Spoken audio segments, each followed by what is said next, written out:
Hello friends, this is part 2 of Preamble of Indian Constitution. Next है Republic.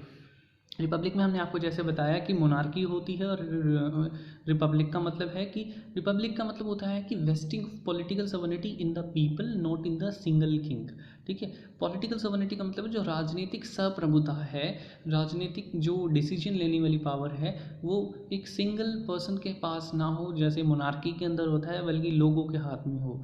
Secondly हमने जैसे बताया कि दो तरीके, दूसरी बात कह रहा है कि कोई भी प्रिविलेज क्लास ना हो, किसी के पास भी कुछ विशेष अधिकार वाली क्लास ना हो जिसके पास कुछ स्पेशल राइट्स हों।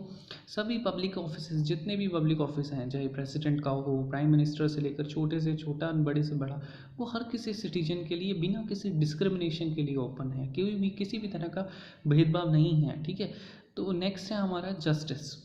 Justice means social, economic and political. ठीक है, अब देखिए इसका मतलब हमें जस्ट सोशल का मतलब है कि सिंपल सी बात है कि किसी भी तरह का कोई इनइक्वालिटी नहीं है, किसी भी तरह कोई there is no discrimination on the basis of caste, race, gender, वो सोशल है।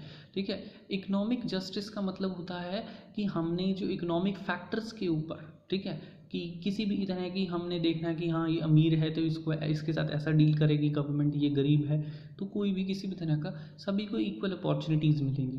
और पॉलिटिकल जस्टिस, ठीक है, अब ये पॉलिटिकल जस्टिस का मतलब क्या होगा?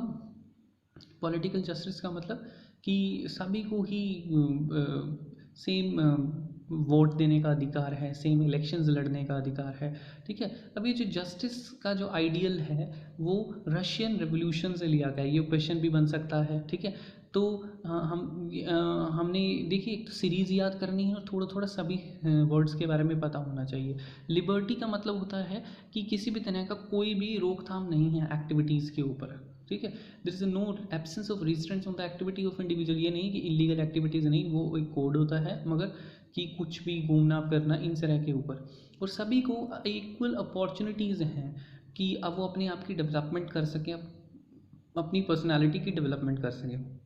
अब जो जस्टिस का जो शब्द है उसका जो आइडियल है, मतलब कि वो जो इंस्पिरेशन है वो रशियन रेवोल्यूशन से ली गई है 1917 तक। मगर जो हमारे idea of liberty, equality and fraternity, जो तीन शब्द हैं वो फ्रेंच रेवोल्यूशन से लिए गए हैं प्रेम्बल के अंदर, हमारे इंडियन जो कॉन्स्टिट्यूशन का जो प्रेम्बल है। अब जो इक्वालिटी वर्ड है उसके जो इक्वालिटी का मतलब होता है कि समानता, सभी सिटीजन्स को समानता प्रदान करता है, समानता प्रोवाइड करता है हमारा preamble. Equality of status and opportunity. अब स्टेटस का मतलब है किसी को कोई स्पेशल प्रिविलेज नहीं है। ठीक है, और अपॉर्चुनिटी का मतलब है सभी को इक्वल अपॉर्चुनिटीज़ मिल रही हैं उनकी डेवलपमेंट के लिए। ठीक है, अब जो इसमें थ्री डायमेंशंस हैं इक्वालिटी की। सिविक, सिविक का मतलब होता है जैसे इक्वालिटी आर्टिकल 14, आर्टिकल 15। ठीक है, ये पर्सन से रिलेटेड है। ठीक है, मतलब कि एक कह सकते हैं हम सिविल सिटीजन्स के से रिलेटेड। ठीक है, तो इक्वालिटी, ठीक है, तो ये right to equality is a foremost example, जो फंडामेंटल राइट है वो ये हमारे प्रेम्बल की इस भावना को इम्प्लीमेंट कर रहा है। ठीक है, प्रेम्बल क्या है कि ये जो भावनाएं प्रेम्बल में मेंशन है ये चीज़ें हमारे कॉन्स्टिट्यूशन में कॉन्स्टिट्यूशनल प्रोविजंस पूरी कर रही हैं।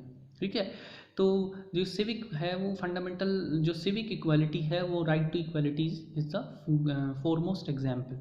तो पॉलिटिकल इक्वालिटी का मतलब है कि सभी को इलेक्शंस लड़ने का अधिकार है, सभी को वोट देने का अधिकार है अडल्ट सैफरेज के बेसिस पे। अडल्ट सैफरेज मतलब जो 21 ईयर से 18 ईयर से अबव एज का है, यूनिवर्सल एडल्ट फ्रेंचाइज के बेसिस के ऊपर वो वोट दे सकता है। ठीक है, तो ये क्या हो गया हमारा पॉलिटिकल इक्वालिटी। ठीक है, तो आर्टिकल जो 325 है, 25 बता रहा है कि सभी को वोट देने का अधिकार है।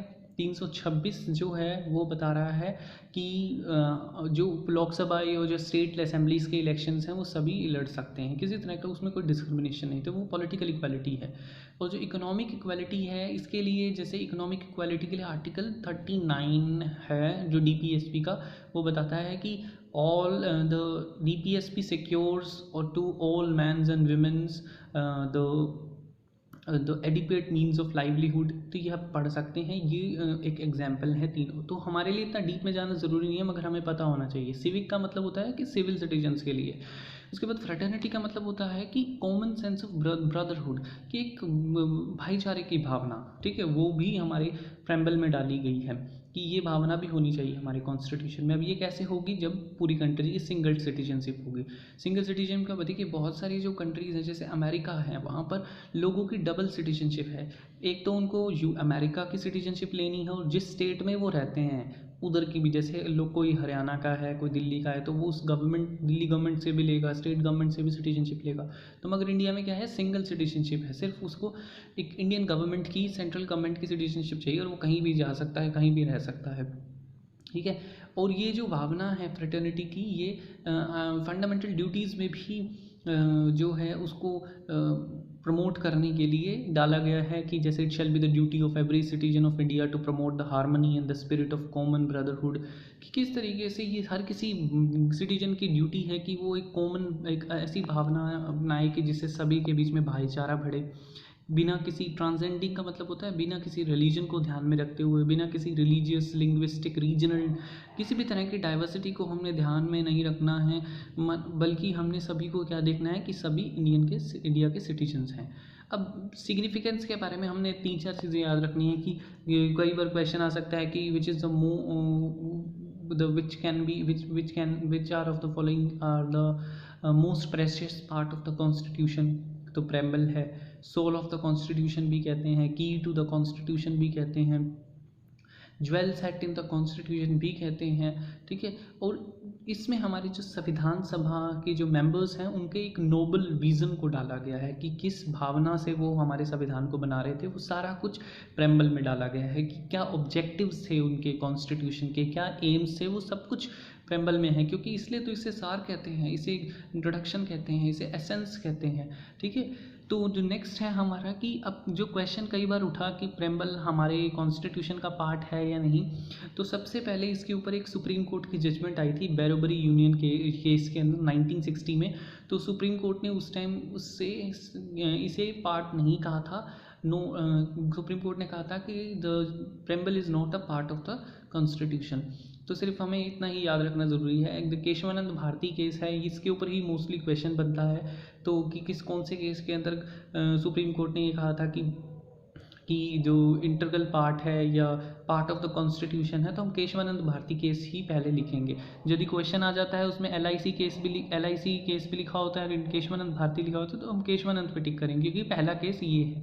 LIC केस और LIC ऑफ इंडिया केस 1995 आया, उसमें भी बताया गया कि ये इंटीग्रल पार्ट है। अब जो नेक्स्ट है कि जो अब देखिए प्रेम्बल है वो नॉन जस्टिसिएबल है। अब देखिए जस्टिसिएबल या इन्फोर्सिएबल का मतलब क्या होता है। जस्टिसिएबल का मतलब होता है एक ऐसी चीज़ जब यदि किसी कोई भी उसे वॉयलेट करे, उसका उल्लंघन करे, तो हम उसके लिए कोर्ट में जा सकते हैं, ठीक है। कि कोर्ट हमें कहते हैं कि हाँ ये ऐसा नहीं हुआ, तो कोर्ट हमें क्या रिलीफ प्रोवाइड कराएगी।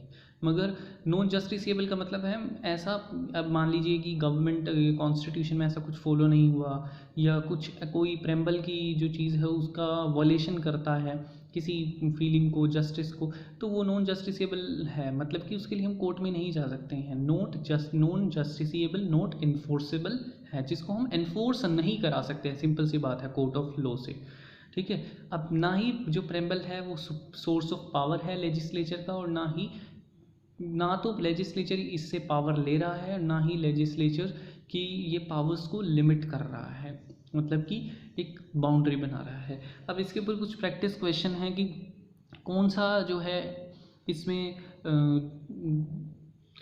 विच of the following is not included in the preamble to the constitution. तो सभी को पता है मोरालिटी नहीं है, ठीक है।